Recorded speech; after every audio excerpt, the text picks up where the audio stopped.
Right, so we're going on another road trip, taking off from Dunstable Downs, the London Gliding Club. We're going to head out and have a look at Old Warden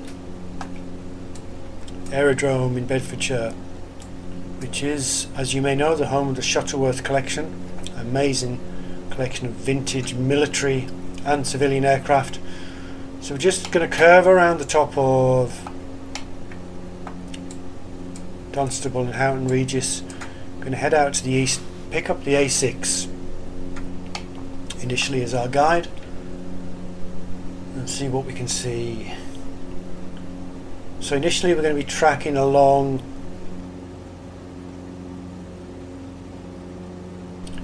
the Dunstable bypass, the A5 Dunstable bypass, which is a new part of the massive new redevelopment that we've seen over the last 10-15 years out here, including that housing development down to the left, which is going to be the Thornfields development. And then under the nose we've got another massive estate, which was what was HRN1, Houghton Regis North 1, now called Linmere. They give them fancy names to make them sound nice. Right off the nose there we've got that massive building. That's the recently built Lidl Regional Distribution Centre right alongside the M1. Sundon Park Industry and such just beyond that on the other side of the M1. To the south of that Lidl RDC there's a big open area which is actually kind of nice parky area on the ground. It's actually a flood control system there. Can you see the Woodside Link road there, which connects Houghton Regis again to sort of a bypass up to the Dunstable bypass, and the new M1 junction 11A which is out of sight just below the nose there. So we've, what have we got down there? Chorlton off to the left, that's off to the right we've got Sundon Park, obviously Dunstable and Luton off to the right. So we're heading out towards Warden Hill. That'll be Warden Hill below. A little bit cloudy today, visibility is not too bad, but we're only at a couple of thousand feet and we're at cloud base, so we need to stay low. That's going to be Barton Leclerc Head. So heading towards Sill. So we've got two very distinctive lakes that are going to feature right off the nose.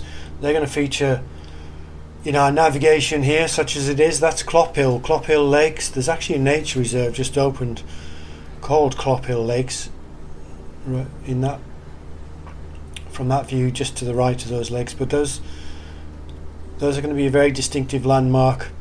Old Warden's pretty much straight ahead from here. You can actually see it just off to the top right, but we're turning away. We're going to take a bit of a diversion, have a little sightsee around the local area. I'm going to head out towards Stewardby, that town in the just to the left middle ground. That's going to be Ampshill. Off to the right we've got Malden and Clop Hill. So we're just going to head down probably the bottom of Ampshill, and we're going to look at a couple of things on the ground.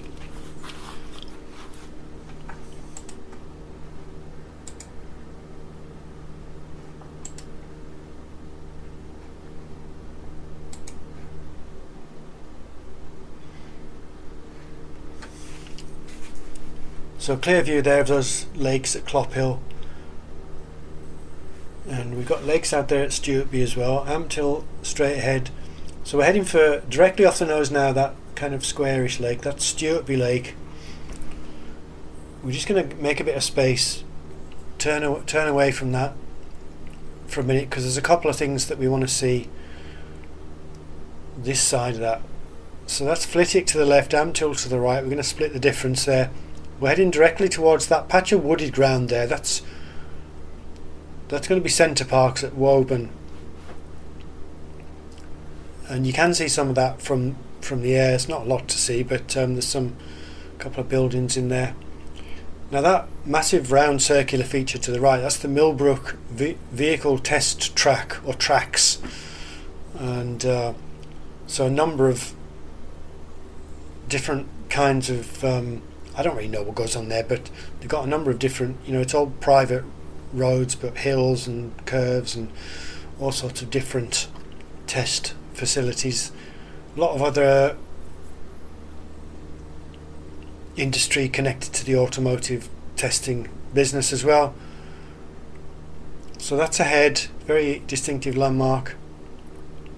Might be interesting to go and try and land on some of that actually, just to see what it looks like at ground level. I'm sure it's landable, but it's probably not very detailed down there. So flying up pretty much the Midland Main Line, which splits the difference between Stuart B just off to the left of the nose, and then Marston Mortain, which is off to the far left. Stuart B Lake there on the other side of the railway, and we're flying just past the old Stuart B brickworks, but more importantly just off the nose right now, literally off the front of the cowling, we've got a little patch of brownfield which is the Kempston Hardwick brickworks. Now that land has some significance because it's been acquired by Universal along with a parcel to the north and to the south of what looks more like greenbelt or agricultural land, and they're hoping to build a theme park there, a Universal Studios, right on the edge of Kempston / Bedford. And also that's Wixham's, right down to the right there. There's a very distinctive kind of parky area in the Wixham's development, that round area. Again, that's going to back right, if there's a theme park there, that's going to back right onto it, which I wouldn't be too happy about if I was living there. Straight ahead we've got the massive airship hangars at Cardington. Of course they don't have airships in them anymore. I think they've got film stages basically built in there now, or that's what they use them for. Until very recently they had the Airlander massive hybrid airship vehicle housed there. That's gone now. I think that company's moved to somewhere in Scotland now to continue development of the Airlander as a concept at least. We're turning back towards those two legs, Clop Hill again, just off the nose. So we're going to head back down there. Again, we're taking very much the long way around to Old Warden, which is off to our left right now. We will get there, but we're going to have a look at a couple of other things. There's a little, mentioned those two lakes, there's a little square lake or reservoir just off to the left of the windshield now. That's another useful landmark. That's at Chicksands, which is between Clop Hill and Shefford, so you can see it there. So really that little reservoir and the two lakes, they're on opposite sides of and staggered a bit of the main road, and Chicksands in the foreground, and that bit of built up area just above that and to the left now is going to be Shefford.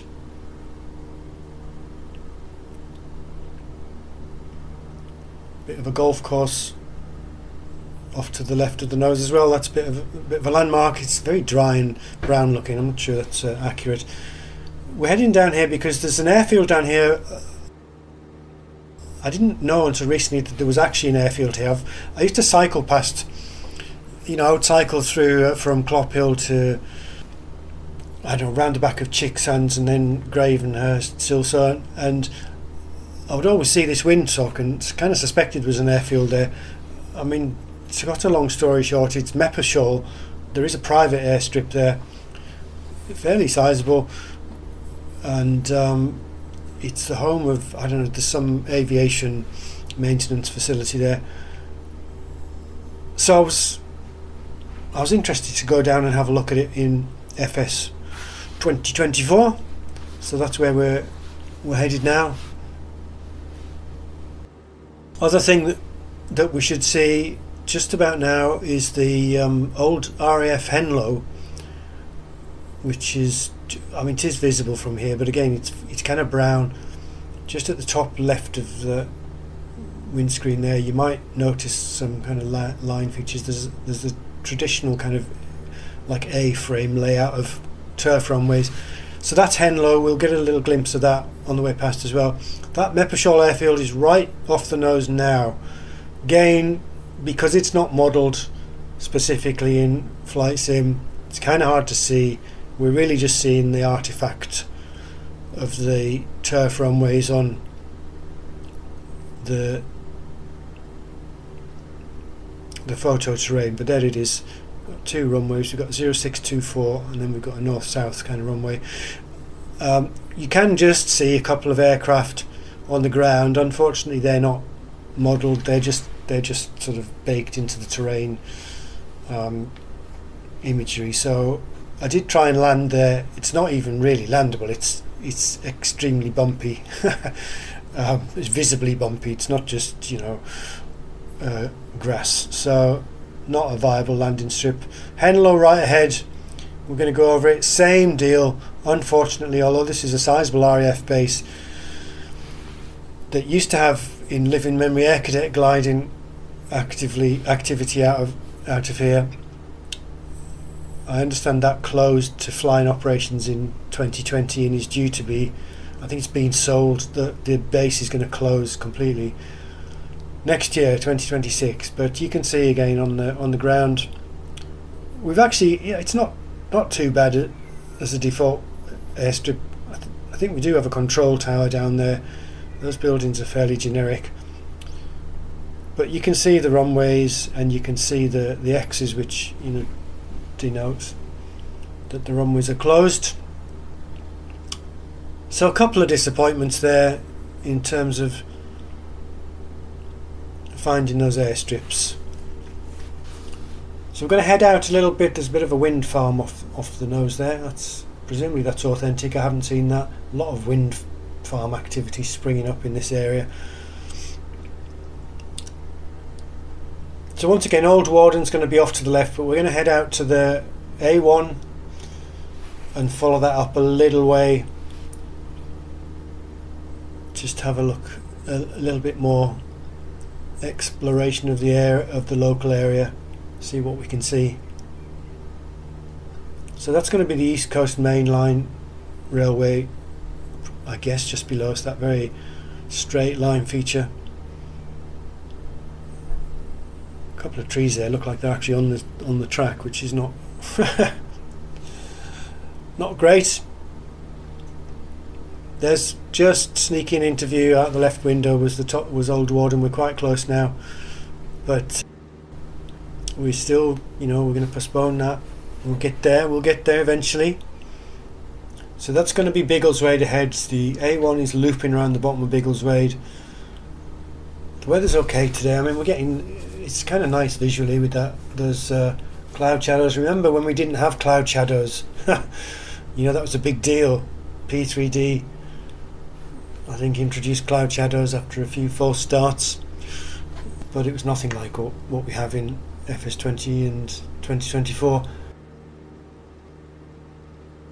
There's Old Warden out the left. That's the best look we've had so far. You can make out some of the runways from here, but we're going to keep going north for a little while. We're going to take a little bit of a detour here. That's a beautiful view, those lakes there. There's the A1, and that's our destination.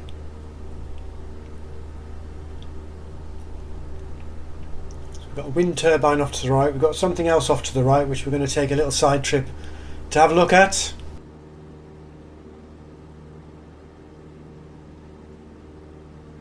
So this is Sandy Heath, and that is the TV and radio relay station. So if you watch terrestrial TV in Luton, Milton Keynes, Cambridge, Bedford, Northampton, your TV aerial points at that mast. So just hooking around the top there of Sandy Heath, that'll be Sandy on the left. So we're going to head just to the north of Sandy, join back up with the A1. Another couple of those massive solar panel farms below us. So it strikes me that from some angles those solar farms might be actually quite dazzling, depending on the orientation of the sun. So crossing back over the railway there, and the M1, not the M1, the A1. And we got one more thing to look at before we make our way to Old Warden, and it's just out of the left hand side of the aircraft now. This is the last place I actually flew from in real life. It's Bedford Microlight Centre, so I wanted to see what that was going to look like. It's just on the edge of Sandy,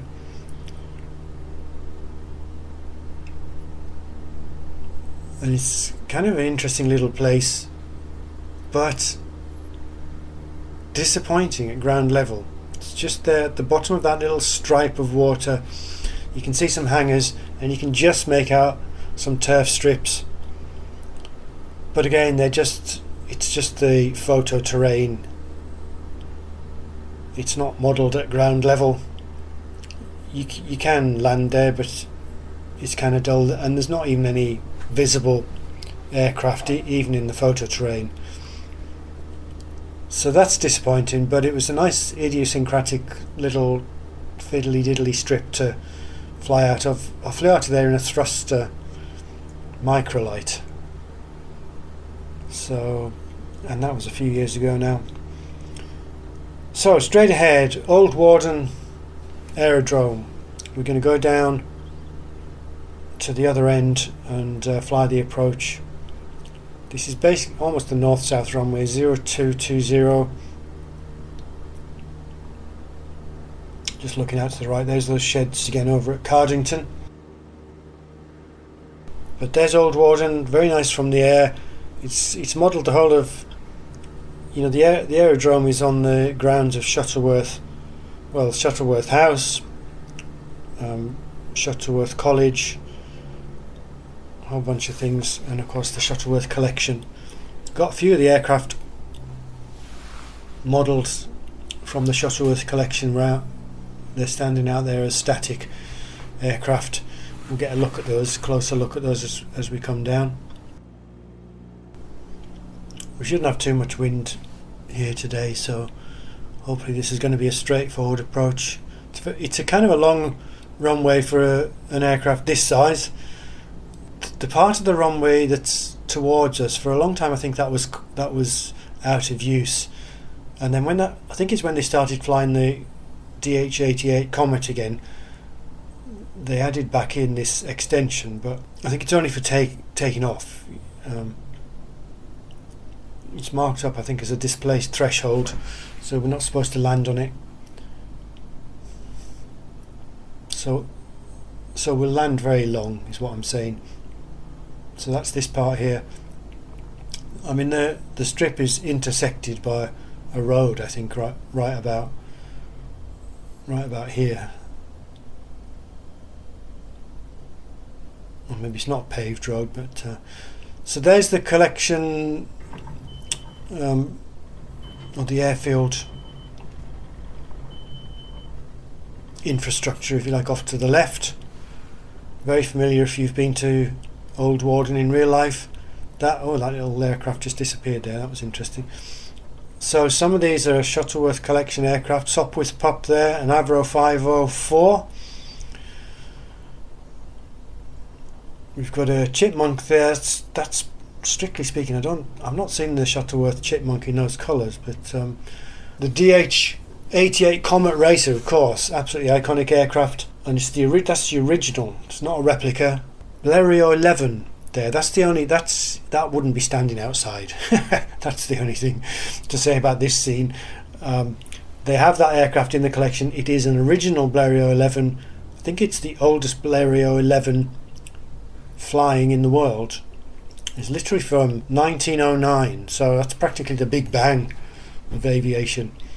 That certainly wouldn't be outside. They only bring out these Edwardian aircraft right at the end of the day when it's absolutely still, but they do fly them. So as we said, this is another one of the rather nicely modelled airfields from Burning Blue Designs. Now if you buy this strip from Burning Blue, there is an optional add-on which changes the scenery to represent an air show day. So there's notionally more static aircraft some crowds of observers and some vehicles. Now I have to say that I've been to many air shows at Shuttleworth. There's not a particularly convincing representation of a typical airshow day. On a typical airshow day, that field to the left now would be packed with cars, and as would that one in the immediate foreground. So we've got a fairly meagre representation of the crowds, and the crowd there is very thin on the ground. Okay, I mean, for performance reasons they probably can't put thousands of people down there and thousands of cars, but on an airshow day it is absolutely buzzing. Shuttleworth, of course, is known as a much more, in some ways it can't compete with the mega venues, the shows at Duxford and Riat, but it's known as a very much more intimate setting. It's entirely grass, of course, but you can get very close to the flight line. Everything's close together, and it's just a nice, the atmosphere is what people like about Shuttleworth, and you can get some surprisingly large aircraft in and out of here. I was here in 2019 and they had 7 C-47s on the ground, which was amazing. I missed the opportunity to see them coming in actually the day before, but you can find plenty of video of that on YouTube. I have to say that subjectively the shows, there was some changes after the Shoreham crash in 2015. Obviously there was a shake-up of the rules. My experience of shows since then is things are not as close as I remember them being, so I think they probably changed the rules on how close to the crowd and how low the planes go. I mean, I have this memory of the earlier shows, 2010, 12, 13, where the planes would be flying, treetop height, literally down the runway, which is just amazing to see. So I don't know, I can't be specific about what's changed there. And then of course COVID, there was a massive disruption to the shows for COVID. I think they must have cancelled, I don't think they did any shows in 2020, and then they came up with some bizarre, so I missed a year or two, where you had to go and sit in your car and so on. But anyway, things are back to normal now. But also the prices, in recent years have massive, like doubled really since I started going. So not been to too many shows in the last couple of years, but definitely worth a visit. I mean, of course, just to go and look at the static aircraft, that's interesting in its own right, but you've got to go and see these aircraft fly.